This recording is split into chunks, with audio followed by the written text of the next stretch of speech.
ஆனோம் என்ற வரலாறு தெரியவில்லை. ஒருவேளை இது நான் கல்லூரியில படிக்கும்போது இந்த போராட்டம் நடந்தது, தாமிரபரணி படுகொலை. ஒருவேளை நான் அண்ணன் சீமானின் தங்கையாக அந்த களத்திலே நின்று என்னை சாதியை சொல்லி அடித்திருந்தால் நான் போலீசாரின் லத்தி பிடித்து கேட்டிருப்பேன். நான் இந்த சாதி என்றால் கருணாநிதி என்ன சாதிடா என்று நான் கேட்டிருப்பேன். என்னை அடிக்க சொன்ன கருணாநிதி என்ன சாதி என்று கேட்டிருப்பேன். இந்திய துணை கண்டத்தில் அசிங்கமான, இந்திய துணை கண்டத்தில் வலி மிகுந்த சாதி எந்த சாதி? கலைஞருடைய சாதிதான். அவன் உழைக்கிற பெண்களை, பட்டியலின பெண்களை அவனது தலைமையிலான காவல்துறை கேவலப்படுத்தியது, அடித்தது. இது வரலாறு. பட்டியலின பெண்களுக்கும் பழங்குடி பெண்களுக்கும் குரல் இருக்கிறது, குரல் வளையம் இருக்கிறது. ஆண்டாண்டு காலமாக அவர்கள் உரிமை குரலை எழுப்பிக் கொண்டுதான் இருக்கிறார்கள். ஆனால் அதிகார மையத்தின் சிவட்டு காதுகளுக்கு அவை எட்டுவதில்லை. அதனால்தான் அண்ணன் சீமான் சொல்றாரு, ஓங்கி அறையணும்டா, அதிகார மையத்தை ஓங்கி அறையணும் என்கிறார். அவருக்கும் வணக்கம்.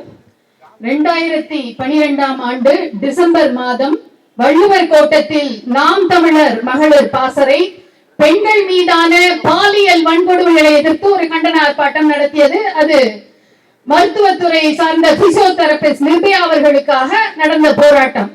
அதை தொடர்ந்து அண்ணன் சீமான் அவர்கள் புதுச்சேரியை சார்ந்த ஒரு பெண் பொறியாளர், அவர் மீது ஆசிட் வீசப்பட்டிருந்தது. அவரை அண்ணன் சீமான் அவர்களும் நாம் தமிழர் மருத்துவ பாசையரும் சென்று சந்தித்தோம். அப்போது அந்த பெண் தன்னுடைய கண் பார்வையை இழந்திருந்தார். நாம் தமிழர் கட்சியும் அண்ணன் சீமான் அவர்களும் அந்த பெண் சிகிச்சை பெற்று மீண்டும் திரும்ப வேண்டும் என்பதற்காக ஒரு பெரும் நிதி உதவியை செய்திருந்தார்கள். அப்போது அண்ணன் சீமான் அவர்கள் அந்த பெண்ணை சந்திக்க வருகிறார், அந்த தங்கையை சந்திக்க வருகிறார் என்ற செய்தி அந்த தங்கைக்கு சொல்லப்பட்டது. அப்போது தன்னுடைய கண் பார்வையை இழந்திருந்த அந்த தங்கை தன் தாய்மாமாவிடம் கூறி, அண்ணன் சீமான் அவர்களுக்கு இந்த வரிகளை பதிவு செய்கிறேன், இதை நீங்கள் எழுதிக் கொள்ளுங்கள் என்று சொன்னார். அவளுக்கு பார்க்க முடியல, இருந்தாலும் அண்ணன் சீமான் அவர்களிடம் இந்த வரிகளை சொல்ல வேண்டும், இதை பதிவு செய்து எழுதி வையுங்கள் என்றார். அண்ணன் சீமான் அவர்களுக்கு அந்த வரிகள், அந்த கவிதை வரிகளை போன்ற அந்த வரிகள் அண்ணன் சீமான் அவர்களும் கொடுக்கப்பட்டது. அது தம்பி பாக்கியராசனிடம் பத்திரமாக இருக்கும் என்று நான் நம்புகிறேன். அதில் இறுதி வார்த்தைகள் என்னை இன்றும் உருக்குலைய செய்யக்கூடிய வார்த்தைகள் அந்த பெண் எழுதி இருந்தார்.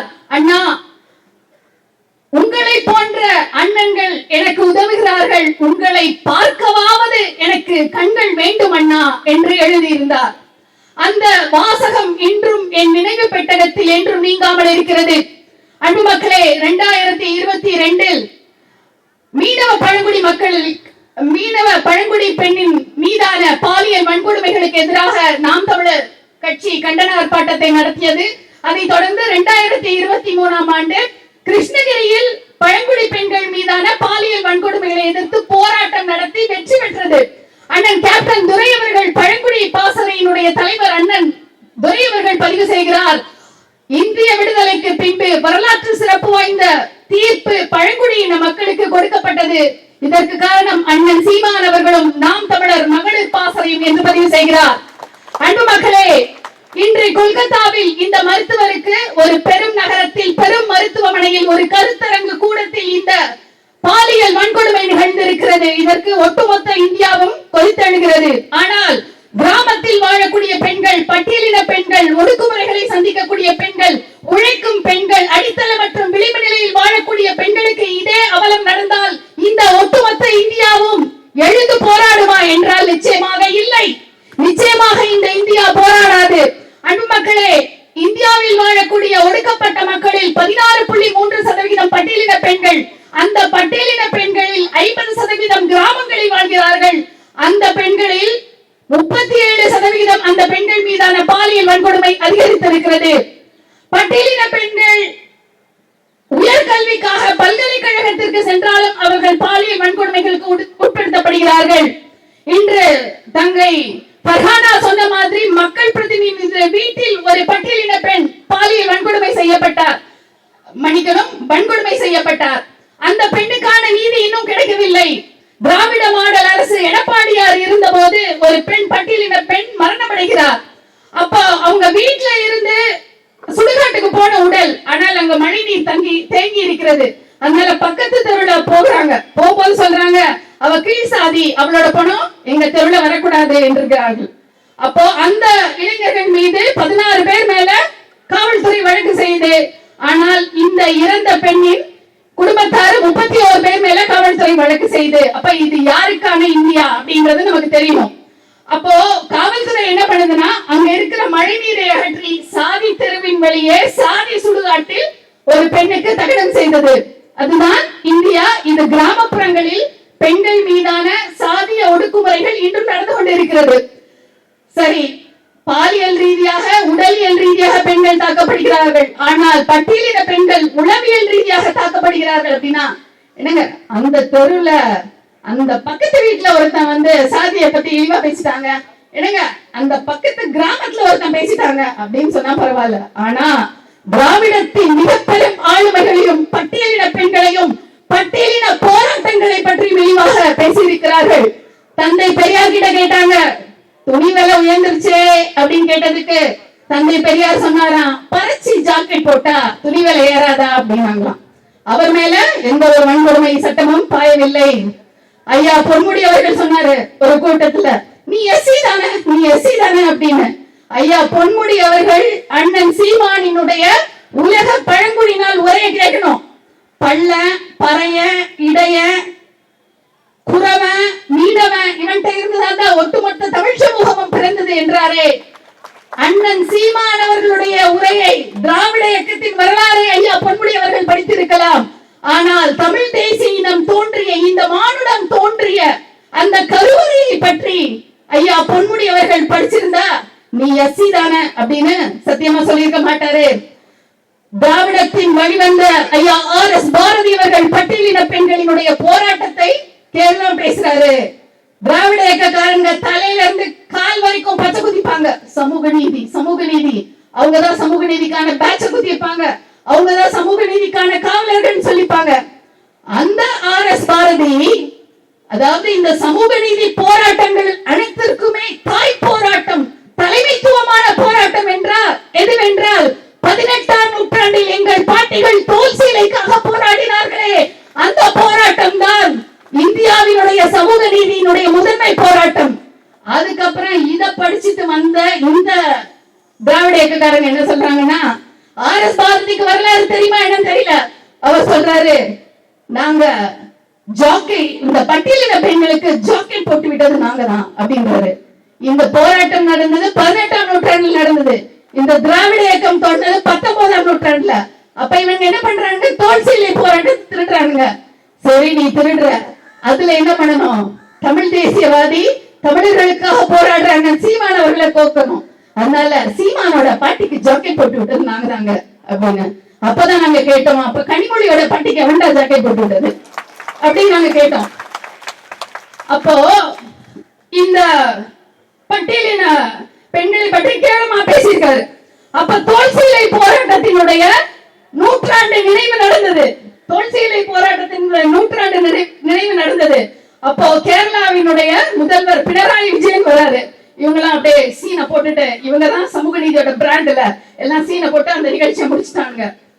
ஸ்டாலின் இருந்த இடத்தில் எங்கள் அண்ணன் சீமான் இருந்திருந்தால் பினராயி விஜயனை கூப்பிட்டு, நாயர்களும் நம்பூதிரிகளும் தாங்கடா நாடார் பெண்கள் புலையர் பெண்கள் கிட்ட வந்து தோல் சீலை போட வேண்டாம் சொன்னது.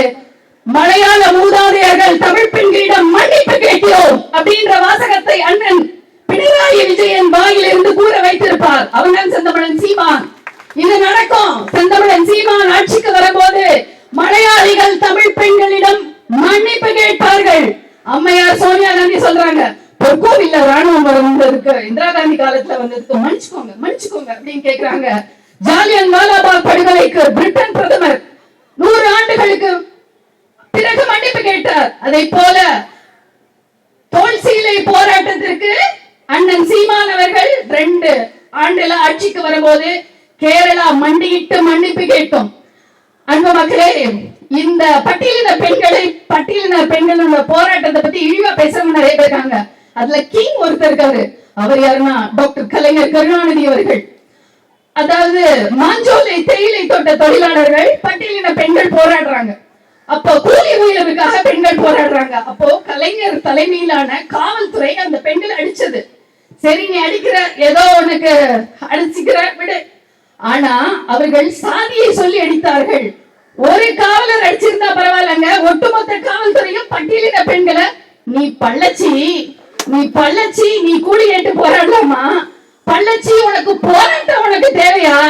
உனக்கு தலைவர் தேவையா அப்படின்னு இதைய சொல்லுவாங்க. கேட்டா இந்த டாக்டர் உருட்டுறாங்க அப்படின்வாங்க. நதியின் மரணம் ஒரு டாக்குமெண்ட்ரி இருக்கு வலைதளத்துல, அதுல போய் பாருங்க. இவங்க பண்ண எல்லா அயோக்கியத்தனமும் அதில் பதிவு செய்யப்பட்டு இருக்கிறது. அப்ப அந்த பெண்களுக்கு நாம் தமிழர் கட்சி பெண்களை எஜுகேட் பண்ணுது, அரசியல் படுத்துது.